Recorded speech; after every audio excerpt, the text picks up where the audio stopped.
পূর্ণ যুদ্ধের দিকে ঠেলে দিয়েছে ভারত। আমরা ভারতকে হুঁশিয়ার করে দিতে চাই যে তারা এবার পাকিস্তানের জবাবের জন্য অপেক্ষা করুক।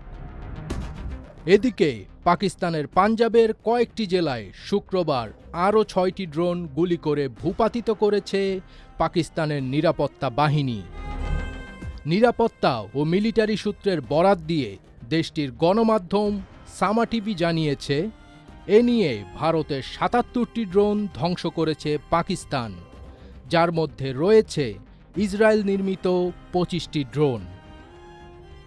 ভারতীয় হামলার যে জবাব পাকিস্তান দিচ্ছে তার নাম রাখা হয়েছে অপারেশন বুনোয়া নুম মারসুস। আল জাজিরা জানাচ্ছে, পবিত্র কুরআনের আলোকে এই নামের মাধ্যমে আল্লাহর জন্য যুদ্ধকারী ইসলামের অনুসারীদের ঐক্য ও শক্তির বর্ণনা দেওয়া হচ্ছে। বিশ্লেষণ